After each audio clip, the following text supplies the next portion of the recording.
റോമക്കാരായ ക്രൈസ്തവ സഹോദരന്മാർ, അന്നത്തെ ബൈത്തുൽ മുഖദ്ദസിന്റെ കൈകാര്യകർത്താക്കൾ പറഞ്ഞു, ഇത് നിങ്ങളെ തന്നെ ഏൽപ്പിക്കാം, നിങ്ങളാണ് യഥാർത്ഥ അവകാശികൾ. അത് ഏറ്റെടുത്ത് തരണമെങ്കിൽ നിങ്ങളുടെ ഭരണാധികാരിയായ ഖലീഫയായ ഉമർ ഇബ്നുൽ ഖത്താബ് തങ്ങൾ നേരിട്ട് വരണം. ഉമർ റളിയല്ലാഹു അൻഹു നേരിട്ട് വന്നാൽ ഞങ്ങൾ താക്കോൽ ഏൽപ്പിക്കാം. അങ്ങനെ അവരെല്ലാവരും പറഞ്ഞു. ഉമർ റളിയല്ലാഹു അൻഹു മദീനയിൽ നിന്ന് പുറപ്പെട്ടു. ഒരൊട്ടകപ്പുറത്ത് കൂടെ ഒരു പരിചാരകനുമുണ്ട്, രണ്ടുപേരും മാത്രം. മാസങ്ങളുടെ വഴിദൂരമുണ്ടല്ലോ അവിടേക്ക്. മഹാനായ സയ്യിദുനാ ഉമർ ഇബ്നുൽ ഖത്താബ് റളിയല്ലാഹു അൻഹു പുറപ്പെട്ടു. ഒരു വാഹനമേ ഉള്ളൂ, ഖാദിമിനും മഹാനവറുകൾക്കും കൂടി. ബഹുമാനപ്പെട്ടവർ പറഞ്ഞു, കുറച്ചു നേരം ഞാൻ വാഹനപ്പുറത്തിരിക്കും, ആ സമയത്ത് നീ കടിഞ്ഞാൺ പിടിക്കണം. പിന്നെ ഞാൻ വാഹനപ്പുറത്തിരിക്കും, പിന്നീട് നിങ്ങൾ വാഹനപ്പുറത്ത് കയറണം, ഞാൻ കടിഞ്ഞാൺ പിടിച്ചുകൊള്ളാം. അങ്ങനെ ഊഴം വെച്ച് യാത്ര ചെയ്യുകയാണ്. ഖാദിമായ മനുഷ്യൻ പറഞ്ഞു, വേണ്ട വേണ്ട, അവിടുന്ന് അമീറുൽ മുഅ്മിനീനല്ലേ, ഖലീഫത്തുൽ മുഅ്മിനീനല്ലേ, ഞാൻ നടന്നോളാം, നിങ്ങൾ വാഹനപ്പുറത്ത് യാത്ര ചെയ്തോ. വേണ്ട വേണ്ട.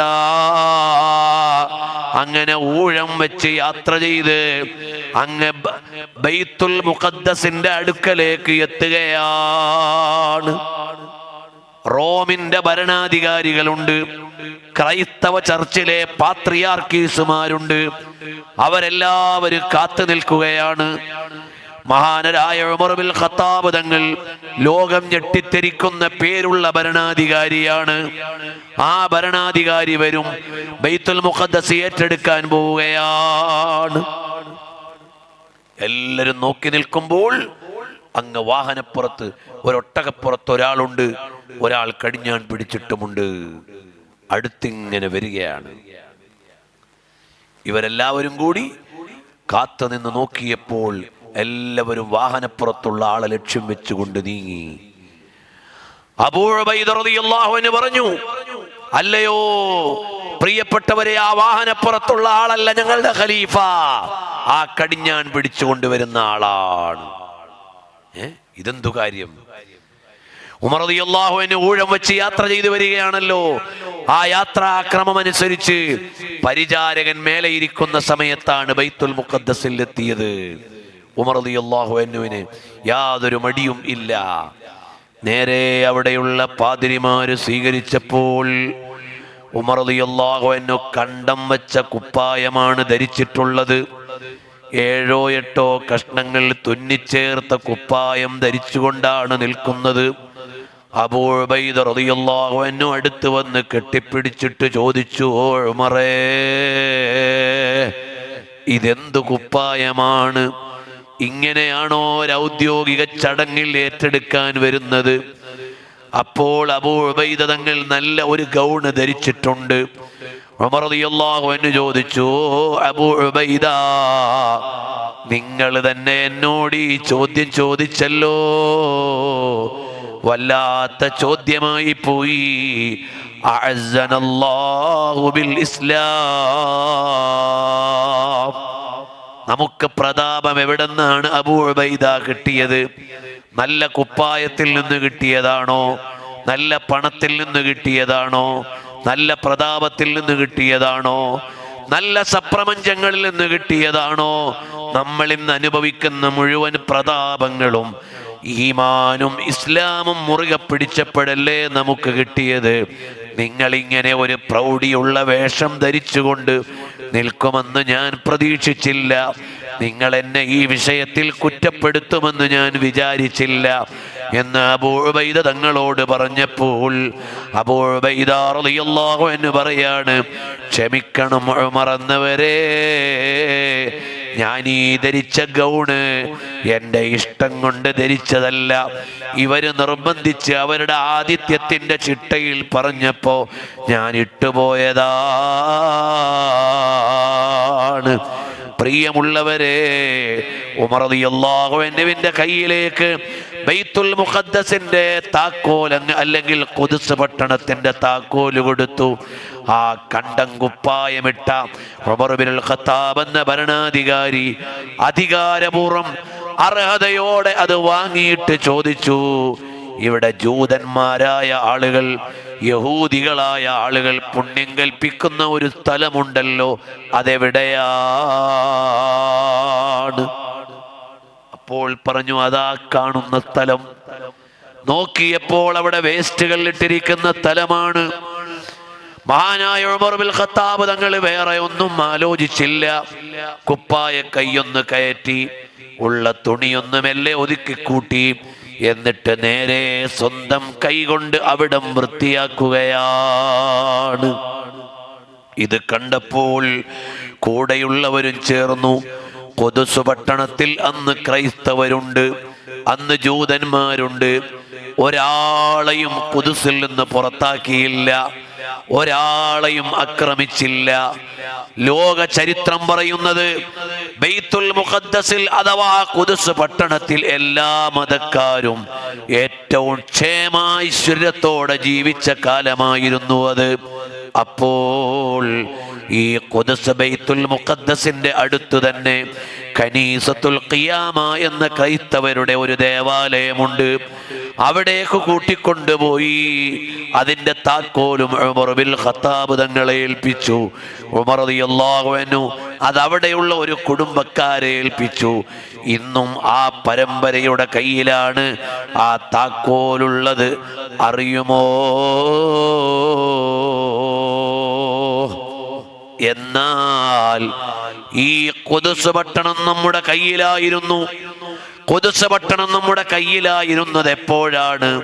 നമ്മുടെ നേതാക്കളും നമ്മളും അല്ലാഹ് റസൂലുള്ളാഹ് എന്ന ആശയത്തിലും മഹബത്തിലും ജീവിച്ചപ്പോൾ, നമ്മളുടെ ഭാവഭേദങ്ങൾ കണ്ടുകൊണ്ടല്ല, നമ്മളെ അംഗീകരിക്കാൻ ലോകശക്തികൾ തയ്യാറായി. അപ്പോഴല്ലേ ഉമർ റളിയല്ലാഹു അൻഹു ഒരു ഉറുമ്പിനെ പോലും നോവിക്കാതെ ബൈത്തുൽ മുഖദ്ദസ് നമ്മൾ ഔദ്യോഗികമായി ഏറ്റെടുത്തു. പിന്നെ എപ്പോഴാ ബൈത്തുൽ മുഖദ്ദസ് പോയത്? അത് പറയാനാണ് ഞാനിപ്പോ പറഞ്ഞത്. പിന്നെ എപ്പോഴാണ് ബൈത്തുൽ മുഖദ്ദസ് പോയത്? ഇസ്ലാമിക ജനത മുഴുവനും ആർഭാടമുള്ള ജീവിതത്തിലേക്ക് വന്നപ്പോൾ. ചരിത്രം വായിച്ചു നോക്കണം, ചരിത്രം പഠിക്കണം. നമ്മുടെ ആളുകളുടെ അമവി ഭരണാധികാരികളുടെ, അബ്ബാസി ഭരണാധികാരികളുടെ അവസാന കാലങ്ങളിൽ സാമ്പത്തികമായ വളർച്ചയുണ്ടായപ്പോൾ തഹജ്ജുദിന് ഉണരുന്ന വീടുകൾ ഇല്ലാതെയായി. ജമാഅത്തിന് വരാൻ ആളുകൾക്ക് നേരമില്ല. സുഖലോലുപതയിലേക്ക് ഈ ഉമ്മത്തിന്റെ മക്കൾ പോയി. അടിച്ച് പൊളിച്ചുള്ള ജീവിതം. ഇന്നത്തെ കാലല്ലേ പറയണത്, നാളത്തെ കാര്യമല്ല പറയണത്. ലോക ചരിത്രം അടയാളപ്പെട്ട ഇന്നലകളെ കുറിച്ചാണ് ഞാൻ സംസാരിക്കുന്നത്. നബി സല്ലല്ലാഹു അലൈഹി വസല്ലം തങ്ങളുടെ ചര്യകളെ മുഴുവനും മറന്ന്, എന്റെ കയ്യിൽ പണമുണ്ടടാ, ഞാൻ വീട്ടിൽ ഗാനമേള വെക്കുവടാ എന്ന് പറഞ്ഞ് ഗാനമേള വെച്ചപ്പോൾ, ആർത്തനാദം മുഴക്കുന്ന ആർഭാടങ്ങൾ വന്നപ്പോൾ, നാരികൾ തെരുവിലിറങ്ങിയിട്ട് ആറാടാൻ തുടങ്ങിയപ്പോൾ, മദ്യപാനികൾ അധികരിച്ചപ്പോൾ, സുഖലോലുപതയിൽ അമവി അബ്ബാസി ഭരണകൂടങ്ങളുടെ ഫാത്തിമഡ്സിന്റെ ഒരു കാലഘട്ടത്തിലെ ജനത മുഴുവനും അഹങ്കാരത്തിലേക്ക് പോയപ്പോൾ റോമ വന്ന് പിടിച്ചടക്കി ബൈത്തുൽ മുഖദ്ദസ്. ആ ബൈത്തുൽ മുഖദ്ദസ് പിടിച്ചടക്കിയപ്പോൾ ഞെരിയാണി വരെ രക്തം തളം കെട്ടി നിൽക്കുന്ന അവസ്ഥയിലാണ് റോമ ബൈത്തുൽ മുഖദ്ദസ് പിടിച്ചെടുത്തത് എന്ന് ചരിത്രം എഴുതുകയാണ്. എപ്പോഴാ പോയത്? നമ്മൾ ബിംബാരാധനയ്ക്ക് പോയപ്പോഴല്ല, ഷിർക്കിലേക്ക് പോയപ്പോഴല്ല, നമ്മൾ ആർഭാടത്തിലേക്ക് പോയപ്പോൾ.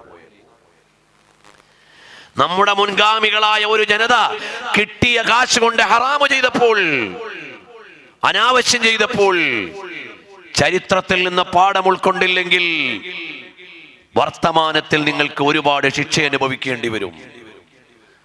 ഈ ചരിത്രം നമുക്ക് കരഞ്ഞുകൊണ്ടല്ലാതെ വായിച്ചു തീർക്കാൻ കഴിയില്ല. അന്നറിയോ, അന്നവിടെ മുസ്ലിങ്ങൾ മാത്രമല്ല ഉള്ളത്, മുസ്ലിങ്ങളുണ്ട്, ജൂതന്മാരുണ്ട്, ക്രിസ്ത്യാനികളുണ്ട്. അഖ്സ പട്ടണത്തിൽ അവസാനം പട്ടാള മേധാവിയോട് പട്ടാളക്കാർ ചോദിച്ചു, എല്ലാവരെയും കൊല്ലാനല്ലേ നിങ്ങൾ ഓർഡർ ഇട്ടത്? ഇവിടെ മുസ്ലിങ്ങൾ മാത്രമല്ലല്ലോ ഉള്ളത്. അപ്പൊ കമാൻഡർ പറഞ്ഞ മറുപടി എന്താണെന്നറിയോ? കാണുന്നവരെ മുഴുവൻ കൊന്നേക്കുക, പിന്നെ ദൈവം തീരുമാനിച്ചുകൊള്ളും ആർക്കാ സ്വർഗം കൊടുക്കേണ്ടത്. അങ്ങനെ ഞെരിയാണിക്ക് വരെ രക്തം തളം കെട്ടി നിൽക്കുന്ന സന്ദർഭത്തിലാണ് ബൈത്തുൽ മുഖദ്ദസ് നമ്മുടെ കയ്യിൽ നിന്ന് പിടിച്ചെടുത്തു കൊണ്ടുപോയത്.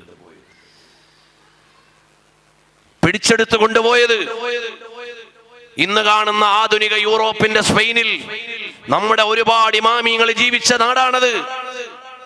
യൂറോപ്യൻ രാജ്യങ്ങളിൽ മുഴുവൻ സംസ്കാരം കൊടുത്തതാരാ? നമ്മൾ. ആരായിരുന്നു അതിന്റെ കേന്ദ്രബിന്ദുവായി നിന്നവരിൽ ഒരാൾ? മഹാനായ മുഹമ്മദുൽ ഫാത്തിഹ റളിയല്ലാഹു അൻഹു കോൺസ്റ്റാന്റിനോപ്പിൾ ജയിച്ചടക്കിയ ചരിത്രം ചെറുപ്പക്കാരെ നിങ്ങൾ കേട്ടിട്ടുണ്ടോ? വായിച്ചു നോക്കണം. നബി സല്ലല്ലാഹു അലൈഹി വസല്ലം തങ്ങൾ പ്രത്യേകം ദുആ ചെയ്തു, നിഅമൽ അമീറു അമീറുഹാ. ആ കോൺസ്റ്റാന്റിനോപ്പിൾ ജയിച്ചടക്കുന്ന ഒരു കാലം നമ്മൾ ആരായിരുന്നു? അംഗത്തിൽ കുറവായിരുന്നു. സമരം റമദാനിലായിരുന്നു. കടലിലൂടെ കപ്പൽ വലിച്ചു കൊണ്ടുപോയ ഒരു ചരിത്രം ലോകത്തേതെങ്കിലും ഒരു സംഘത്തിന് പറയാനുണ്ടെങ്കിൽ അത് നമ്മുടെ മുൻഗാമികൾക്കേ പറയാനുള്ളൂ. കപ്പൽ കരയിലൂടെ വലിച്ചു കൊണ്ടുപോയി.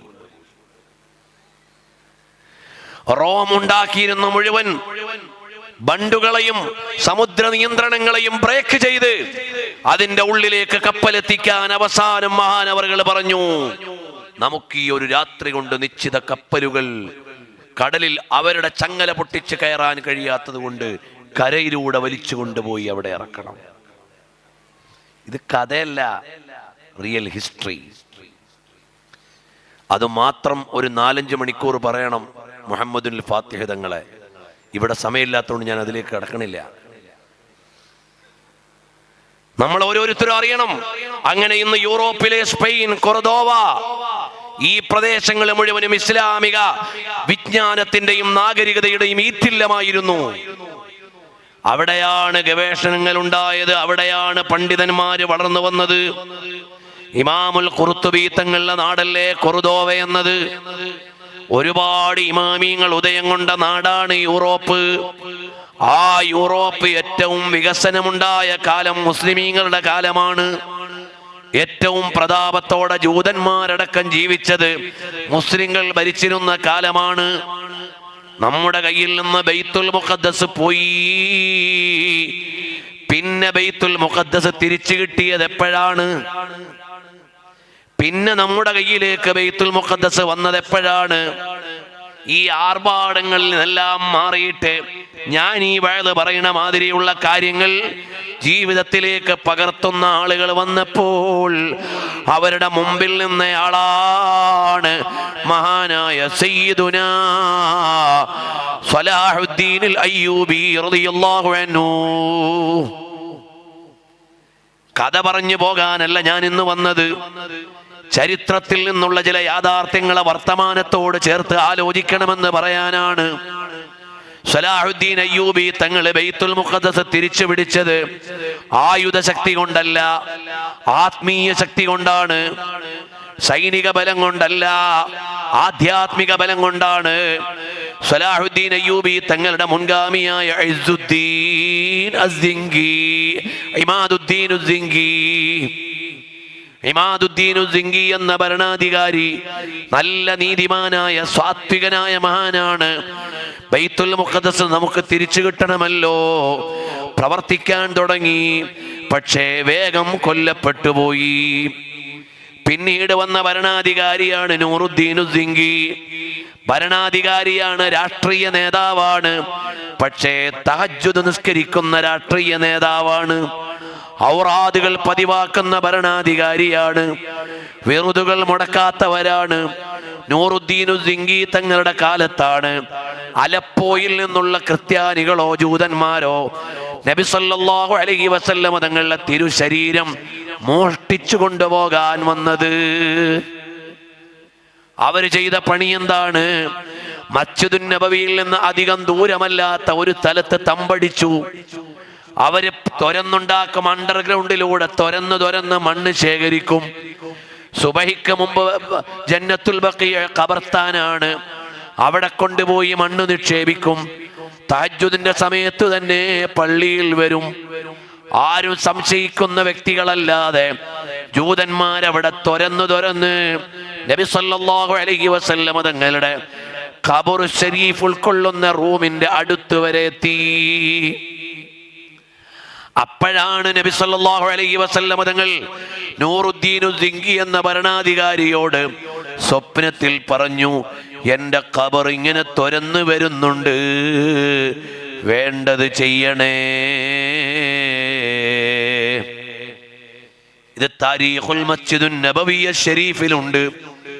അതുപോലെ സയ്യിദ് സുമൂദി തങ്ങളുടെ വഫാഉൽ വഫയിലുണ്ട്, താരീഖുൽ മദീനത്തുൽ മുനവ്വറയിലുണ്ട്.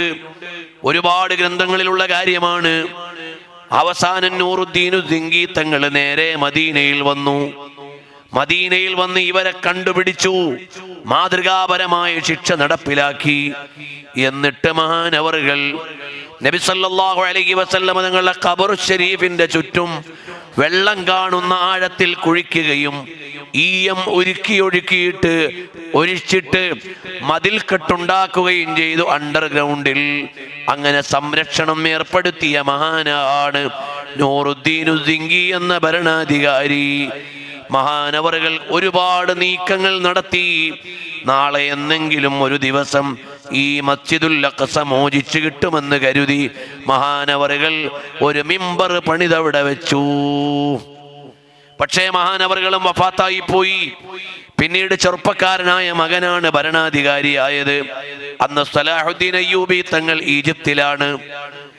ആ ചെറുപ്പക്കാരനായ ഭരണാധികാരി രാഷ്ട്രീയ മേഖലയൊക്കെ തകർന്ന് തരിപ്പണമായപ്പോൾ സലാഹുദ്ദീൻ അയ്യൂബി തങ്ങൾ രംഗത്തേക്ക് വന്നു. മഹാനവറുകൾ ആലോചിക്കുകയാണ്, ബൈത്തുൽ മുഖദ്ദസ് ഒന്ന് മോചിപ്പിക്കണമല്ലോ. അതിന് മഹാനവറുകൾ ചെയ്ത പണി എന്താണ്? ജനങ്ങളെ ആത്മീയമായി സംസ്കരിച്ചു. എന്നിട്ട് രാത്രിയിൽ 20 കൊല്ലത്തെ പരിശ്രമമാണ് സലാഹുദ്ദീൻ അയ്യൂബി തങ്ങൾ നടത്തിയത്. തഹജ്ജുദിന്റെ സമയത്ത് മുസ്ലിം വീടുകളുടെ ഗല്ലികളിലൂടെ ഇങ്ങനെ നോക്കും, വിളക്ക് തെളിഞ്ഞിട്ടുണ്ടോന്ന്. അവ പല വീടുകളിലും ആൾ ഉണർന്നിട്ടില്ല. അപ്പൊ സലാഹുദ്ദീൻ അയ്യൂബി തങ്ങൾ പറഞ്ഞു, ബൈത്തുൽ മുഖദ്ദസ് കിട്ടാൻ പോണില്ല. തഹജ്ജുദിന്റെ സമയത്ത് ഉണരാത്ത ഒരു മുസ്ലിം ജനതയ്ക്ക് ജയിക്കാൻ പറ്റില്ല. നമ്മുടെ മക്കൾ സുബഹി നിസ്കരിക്കാറുണ്ടോ എന്ന് നമ്മൾ ആലോചിക്കണം. ആ സുബഹി നിസ്കരിക്കാതെ കിടന്നുറങ്ങുന്നത് നമുക്ക് മുഴുവനും വിപത്താണ്. നമുക്കല്ല തന്ന നിഅമത്ത് മുഴുവൻ ഇല്ലാതാകാനുള്ള കാരണമാണ്. പാതിരാവുകളിൽ നമ്മുടെ മക്കൾ ഡിജിറ്റൽ സ്ക്രീനുകളിൽ ജീവിതം കഴിച്ചുകൂട്ടിയിട്ട് രാത്രികാലങ്ങളിൽ അങ്ങാടികളിൽ അലഞ്ഞു നടന്നിട്ട് സുബഹി ഖളാക്കിയിട്ട് വീട്ടിൽ കിടന്നുറങ്ങുന്നുണ്ടോ? വിപത്ത് വരാനുണ്ടേ, അപകടം വരാനുണ്ടേ. ഇത് ചരിത്രം വെച്ചുകൊണ്ടുള്ള വർത്തമാനമാണ്. സലാഹുദ്ദീൻ അയ്യൂബി തങ്ങൾ ജനങ്ങളെ ആത്മീയമായി സംസ്കരിച്ചു. മുസ്ലിം ഭവനങ്ങളൊക്കെ തഹജ്ജുദിന് ഉണരാൻ തുടങ്ങി. അവര് നേരത്തെ എഴുന്നേൽക്കുന്നു, നിസ്കരിക്കുന്നു, ഖുർആൻ ഓതുന്നു. അപ്പൊ മഹാനവറുകൾ പറഞ്ഞു, ഇനി ബൈത്തുൽ മുഖദ്ദസ് നമുക്ക് കിട്ടും. അങ്ങനെ മഹാനായ സലാഹുദ്ദീൻ അയ്യൂബി തങ്ങൾ ബൈത്തുൽ മുഖദ്ദസ് മോചിപ്പിച്ചപ്പോൾ മഹാനവറുകൾക്ക് പറയാനുള്ളൊരു ഹിസ്റ്ററിയുണ്ട്. 40 കൊല്ലമായി എനിക്ക് ജമാഅത്ത് മുടങ്ങിയിട്ടില്ല, 40 കൊല്ലമായി തഹജ്ജുദ് മുടങ്ങിയിട്ടില്ല. അങ്ങനത്തെ നേതാക്കളും ജനങ്ങളും വന്നപ്പോൾ ബൈത്തുൽ മുഖദ്ദസ് നമ്മുടെ കയ്യിലേക്ക് വന്നു. വീണ്ടും നമ്മൾ ആത്മീയമായി പിന്നോട്ട് പോയപ്പോൾ ബൈത്തുൽ മുഖദ്ദസ് ഇന്നത്തെ അവസ്ഥയിൽ ലോകം മുഴുവനും കരഞ്ഞുകൊണ്ട് കണ്ടും കേട്ടുമിരിക്കുന്നു. ഇതൊരു ബൈത്തുൽ മുഖദ്ദസിന്റെ ഉദാഹരണമല്ല. നമ്മുടെ ഒരുപാട് പള്ളികൾ തകർക്കപ്പെട്ടത് നമ്മൾ ഭൗതികതയിലേക്ക് ആറാടുകയും അള്ളാഹുവിനെ മറക്കുകയും നിസ്കരിക്കാതിരിക്കുകയും ഒക്കെ ചെയ്തപ്പോഴാണ്. നമ്മുടെ ഒരുപാട് സ്വത്വങ്ങൾ ഇല്ലായ്മ ചെയ്യപ്പെട്ടത്, നമ്മളുടെ അഭിമാനം മുഴുവനും ഇവിടെ ചോദ്യം ചെയ്യപ്പെടുന്നത്. മഹാനായ ഉമർ ബിൻ ഖത്താബ് റളിയല്ലാഹു അൻഹു പറഞ്ഞതുപോലെ അഅസ്സനല്ലാഹു ബിൽ ഇസ്ലാം, അല്ലാഹു തആല ഇസ്ലാം കൊണ്ടാണ് നമുക്ക് പ്രതാപം നൽകിയത്, അല്ലാതെ ജാട കൊണ്ടല്ല, വേല കൊണ്ടല്ല. യാ അയ്യുഹല്ലദീന ആമനൂ ആമിനൂ. ഇന്നത്തെ നമ്മുടെ വിചാരം എന്താണ്? പണമുണ്ടായാൽ ലൈഫ് ഹാപ്പിയായി എന്ന്. കേവലം പണം കൊണ്ട് നമുക്ക് ജയിക്കാനാവില്ല. ഖുർആൻ ഒരു പണക്കാരനെ പരിചയപ്പെടുത്തിയില്ലേ? ഖാറൂൻ. അയാള് പണം കൊണ്ട് ജയിച്ചോ? ഇല്ല. അധികാരം കൊണ്ട് നമുക്ക് പ്രതാപം കിട്ടുമോ? ഇല്ല. ഖുർആൻ ഒരു ഭരണാധികാരിയെ പരിചയപ്പെടുത്തിയില്ലേ? ഞാനാണ് പടച്ചോനെന്ന് വരെ വാദിക്കാൻ മാത്രം സ്വാധീനമുള്ളൊരു ഭരണാധികാരി ഫിർഔൻ. അധികാരം കൊണ്ട് അയാൾക്ക് നിലനിൽക്കാനായില്ല. പണം കൊണ്ടും അധികാരം കൊണ്ടുമല്ലടോ നിലനിൽപ്പെന്ന് പറയാനാണ് ഫിർഔനെയും ഖാറൂനെയും ഖുർആൻ പഠിപ്പിച്ചത്. അതേ സമയത്ത് ഒരു നേരത്തെ ഭക്ഷണത്തിന് ഗതിയില്ലാതെ, ഒരിറ്റു വെള്ളം കുടിക്കാൻ കിട്ടാതെ നെട്ടോട്ടമോടിയ ഒരു കുടുംബത്തെ ഖുർആൻ പറയുന്നുണ്ട്. അതാരാണ്? ഖലീലുല്ലാഹി ഇബ്രാഹീം അലൈഹിസ്സലാം, ദബീഹുല്ലാഹി ഇസ്മാഈൽ അലൈഹിസ്സലാം, ഹാജർ അലൈഹസ്സലാം. കൊട്ടാരത്തിൽ വസിച്ചവരല്ല, സപ്രപഞ്ചത്തിൽ ജീവിച്ചവരല്ല. ഒരു നേരം വെള്ളം കിട്ടാൻ നെട്ടോട്ടമോടിയ ജീവിത അധ്യായമുണ്ട്. പക്ഷേ ലോകം മുഴുവനും നെഞ്ചിലേറ്റിക്കൊണ്ട് എന്നും നമ്മൾ നിസ്കരിക്കുമ്പോൾ ആ കുടുംബത്തെ പറയുന്നുണ്ട്, കമാ സ്വല്ലൈത അലാ ഇബ്രാഹീമ വഅലാ ആലി ഇബ്രാഹീം. നമ്മൾ വിചാരിച്ചെന്താ, ക്യാഷ് ഉണ്ടായാലല്ല ഇതാ. നോ, ഇത് ഖുർആനാണ്. ക്യാഷ് ഉണ്ടായത് നല്ല നിലക്കാണെങ്കിൽ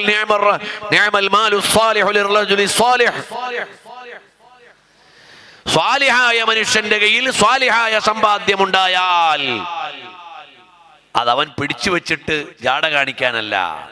മസ്ജിദുൻ നബവി പണിയാൻ സംഭാവന കൊടുത്ത ഉസ്മാൻ ഇബ്നു അഫ്ഫാൻ തങ്ങളുടെ സ്വത്ത് പോലെ, മദീനത്തെ ജനങ്ങൾക്ക് വെള്ളം കുടിക്കാൻ കിണർ വാങ്ങിക്കൊടുത്ത ഉസ്മാൻ ഇബ്നു അഫ്ഫാൻ തങ്ങളുടെ സ്വത്ത് പോലെ, മുസ്ലിങ്ങൾക്ക് ആവശ്യമുള്ളപ്പോഴെല്ലാം വാരിക്കോരി കൊടുത്ത അബ്ദുറഹ്മാൻ ഇബ്നു ഔഫ് തങ്ങളുടെ സമ്പാദ്യം പോലെ. അള്ളാഹുവിനെ മറക്കാത്ത നിഅമത്ത് അത് ദീനിന് ഉപകാരമാണ്, അതിന്റെ ആളുകൾക്കും ഉപകാരമാണ്. അല്ലാതെ പുതിയ തലമുറ വിചാരിച്ചത് പൈസ ഉണ്ടോ എല്ലായി, വേറൊന്നും ആവശ്യമില്ല. അങ്ങനല്ല. പൈസ കൊണ്ട് മാത്രം ഒരു ജനതയും ജയിച്ചിട്ടില്ല. മഹാനായ സലാഹുദ്ദീൻ അയ്യൂബി റളിയല്ലാഹു അൻഹു ഇത്രയും വലിയ ഭരണാധികാരിയാ. എന്നിട്ട് വഫാത്തായ നേരം കഫം പുടവയ്ക്ക് പോലും സ്വന്തം സ്വത്തുണ്ടായിരുന്നില്ല. മരണം ആസന്നമായി എന്നറിഞ്ഞപ്പോൾ ഖുർആൻ നന്നായി പാരായണം ചെയ്യാൻ അറിയുന്ന ആളുകളെ അടുത്തേക്ക് വിളിച്ചിരുത്തി. എന്നിട്ട് ഖുർആൻ അങ്ങ് ഓതിയപ്പോൾ അലൈഹി തവക്കൽതു വഇലൈഹി ഉനീബ് എന്ന ആയത്ത് എത്തിയപ്പോൾ മഹാനായ സലാഹുദ്ദീൻ അയ്യൂബി തങ്ങൾ യാത്രയായി. അവരല്ലേ രാജാക്കൾ? അവരുടെ ഉള്ളിലുണ്ടായിരുന്ന സ്വത്തേതാണ്? നബി സല്ലല്ലാഹു അലൈഹി വസല്ലമ തങ്ങളോടുള്ള മഹബ്ബത്താണ്, ഇത്തിബാഅാണ്. ശഅബാനു ശഹരി,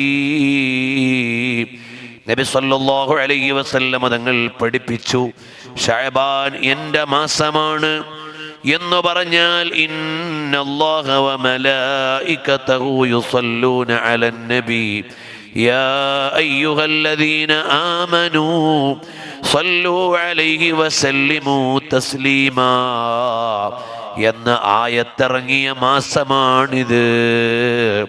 നമ്മളൊക്കെ നന്നായി സ്വലാത്തു ചൊല്ലണം. നബി സല്ലല്ലാഹു അലൈഹി വസല്ലം തങ്ങളെ ഖൽബറിഞ്ഞുകൊണ്ടും മഹബ്ബത്ത് വെക്കണം. ഓരോ ദിവസവും നമ്മൾ യാത്രയാവുകയാണ്. ഞാൻ ഇന്നലത്തേക്കാൾ ഒരു ദിവസം കൂടി എൻ്റെ ഖബറിലേക്ക് അടുത്തു കഴിഞ്ഞു. ഇനി ബാക്കിയുള്ള ദിവസം എത്രയെന്ന് എനിക്കറിയില്ല. അതിന് ഒരു ദിവസമാണോ, ഒരു കൊല്ലമാണോ, ഒരു പതിറ്റാണ്ടാണോ, അറിയില്ല.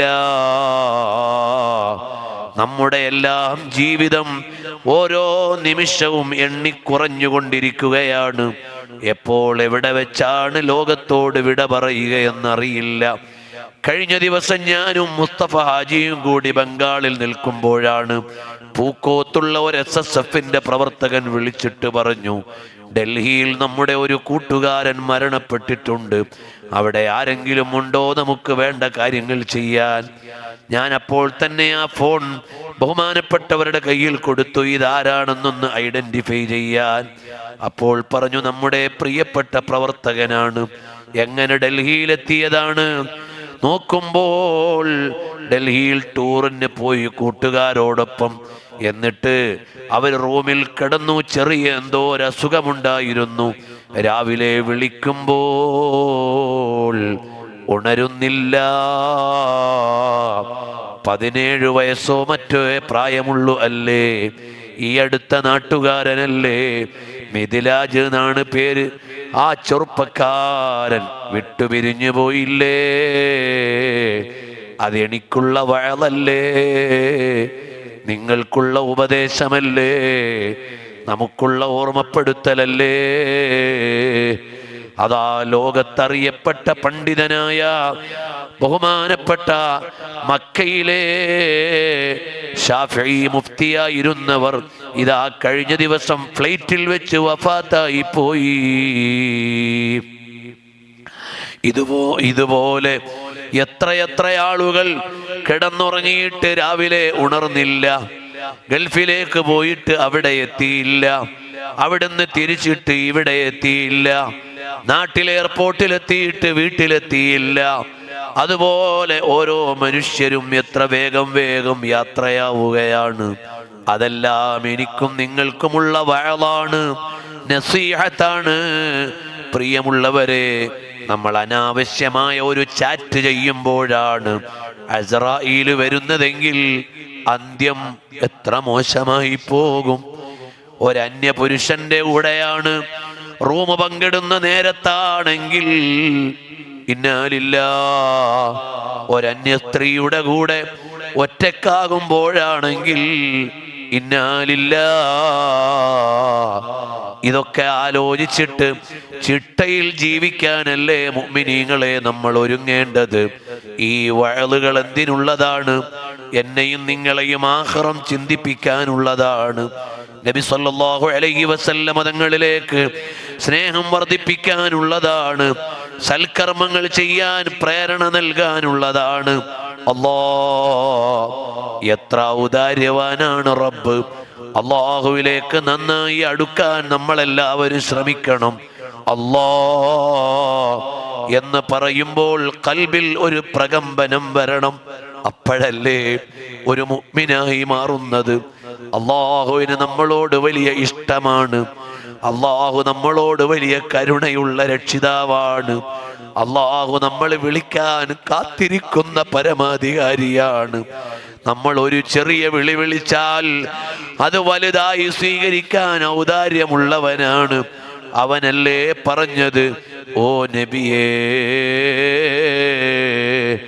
അവിടുത്തോട് ജനങ്ങൾ ചോദിക്കും, ഇദാ സഅലക ഇബാദി അന്നീ, എന്നെക്കുറിച്ച് തങ്ങളോട് ജനങ്ങൾ ചോദിക്കുമ്പോൾ തങ്ങൾ പറയണേ, ഫഇന്നീ ഖരീബ്, ഞാൻ ഇവിടെ തന്നെയുണ്ടെന്ന് പറഞ്ഞേക്കണേ നബിയേ.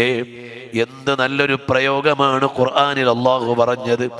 ഇദാ സഅലക ഇബാദി അന്നീ, എൻ്റെ അടിമകൾ എന്നെ കുറിച്ച് തങ്ങളോട് ചോദിക്കുമ്പോ തങ്ങൾ അവരോട് പറയണം ഫഇന്നീ ഖരീബ്, ഞാൻ ഇവിടെ തന്നെയുണ്ട് എന്ന് പറഞ്ഞേക്കണം.